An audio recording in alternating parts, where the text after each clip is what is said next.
Assalamualaikum warahmatullahi wabarakatuh.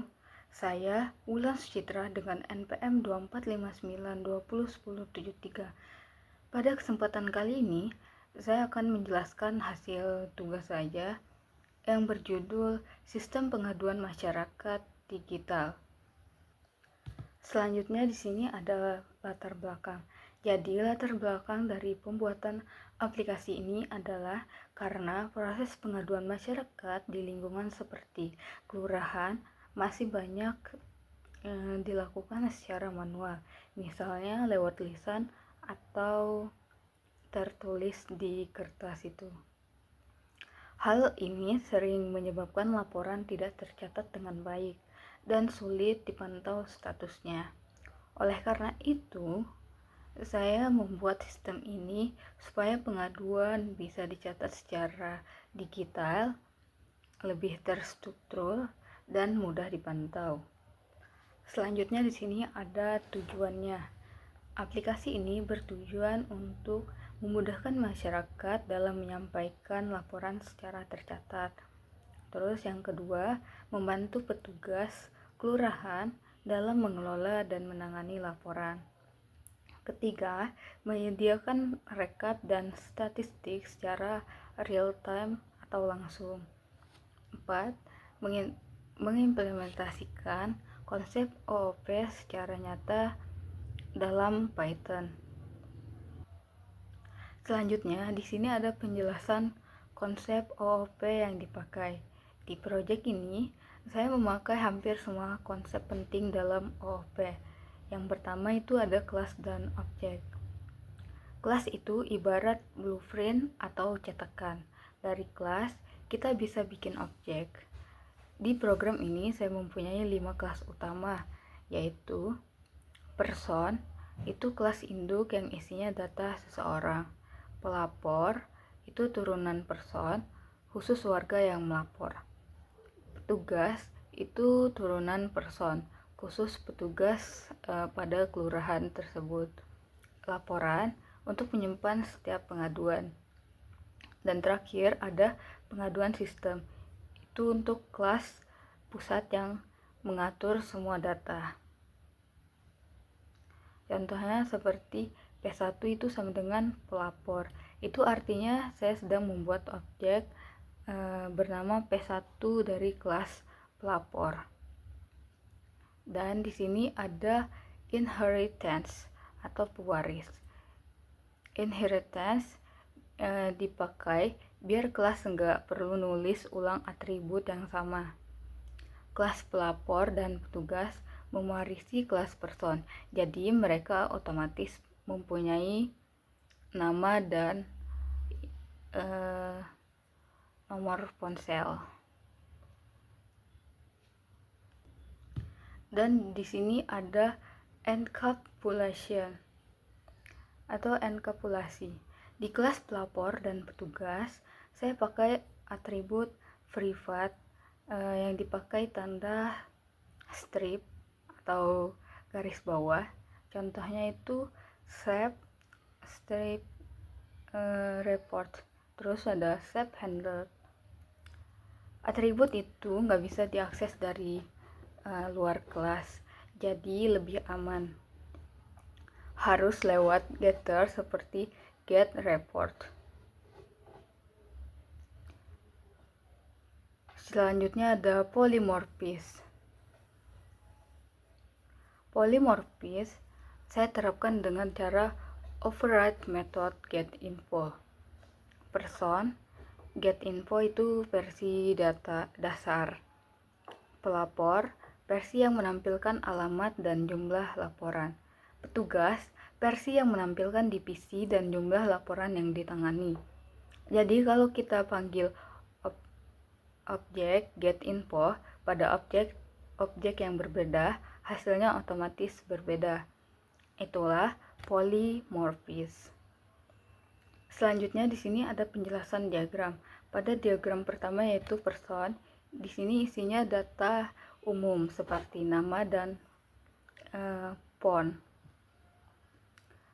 Selanjutnya ada punya metode atau getInfo versi dasar.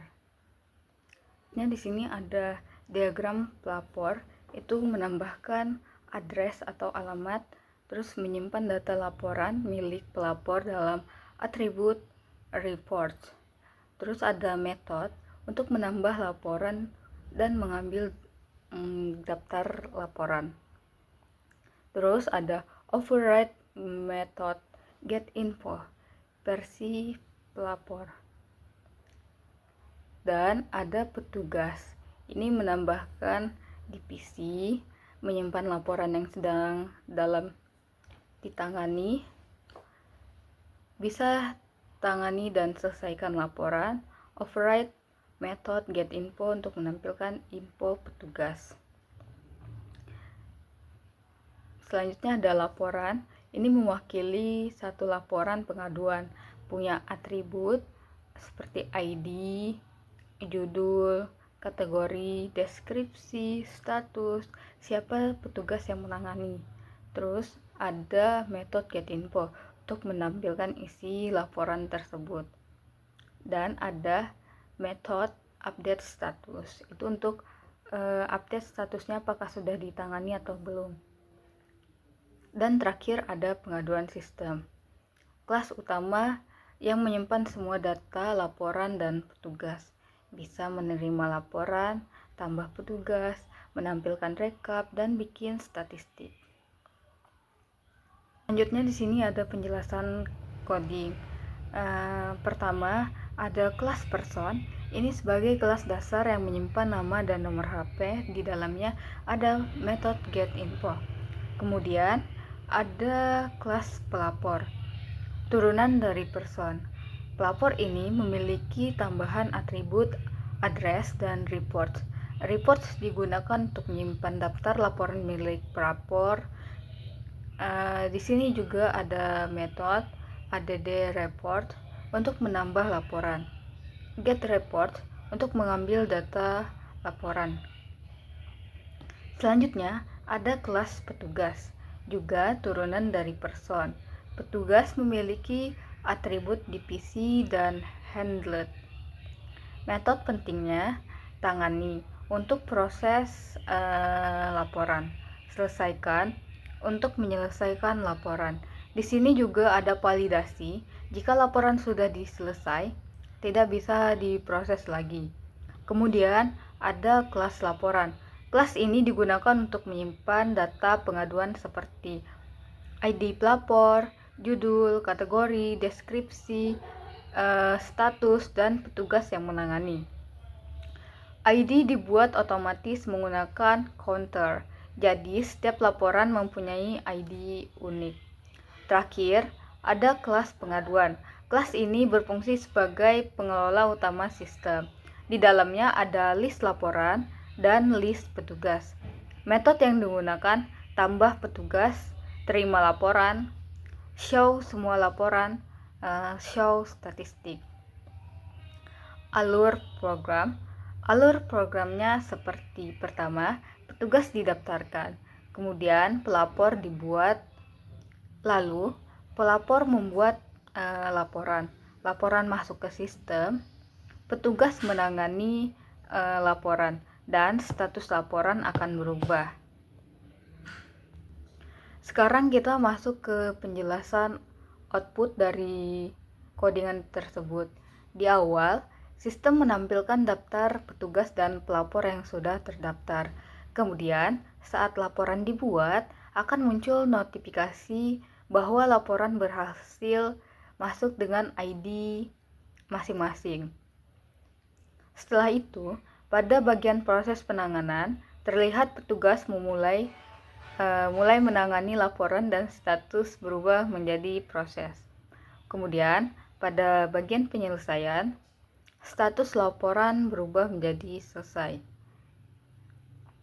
Selanjutnya, sistem menampilkan rekap semua laporan yang berisi ID laporan, judul, kategori, status, dan petugas yang menangani. Kemudian ada statistik laporan yang menunjukkan jumlah total laporan, berapa yang masih menunggu, berapa yang sedang diproses, dan berapa yang sudah selesai. Statistik ini juga ditampilkan dalam bentuk bar sederhana dengan menggunakan karakter seperti kotak hitam. Selanjutnya, di sini ada demo konsep. Pertama ada polymorphis, di mana metode yang sama menghasilkan output berbeda. Encapsulation, di mana atribut privat tidak bisa diakses langsung. Jadi, kesimpulan dari proyek ini, saya jadi makin paham kalau OOP itu bikin kode jadi lebih rapi dan gampang dikembangkan. Dengan inheritance, saya nggak perlu mengulang atribut yang sama. Dan encapsulation bikin data lebih aman karena atribut privat nggak bisa sembarangan diubah oleh orang lain. Kemudian ada polymorphis, juga bikin metode seragam tapi hasilnya jadi beda-beda sesuai kelas. Selanjutnya di sini ada beberapa kendala hal yang bikin saya bingung. Yang pertama itu cara kerja name mangling Python saat bikin atribut privat. Kemudian memilih relasi antar kelas, kapan pakai inheritance, kapan pakai composition. Terus ngatur logika biar laporan yang sudah selesai enggak diproses ulang. Tapi setelah dicoba beberapa kali, akhirnya bisa jalan dan hasilnya sesuai harapan. Itu saja penjelasan dari saya. Selanjutnya di sini saya mencoba menjalankan sebuah kode-kodingan ini untuk melihat hasil dari outputnya. Nah, untuk hasil outputnya seperti ini, seperti yang saya jelaskan tadi. Di sini ada daftar petugasnya, terus tuh pelapor mendaftar, laporan masuk, dan proses penanganannya seperti ini, dan ada penyelesaian laporan. Nah, di sini semua ada rekap semua pengaduan. Nah, untuk statistik pengaduannya itu seperti ini, dan ini adalah bar sederhananya. Nah, itu saja hasil dari output codingan tadi. Saya akhiri. Wassalamualaikum warahmatullahi wabarakatuh.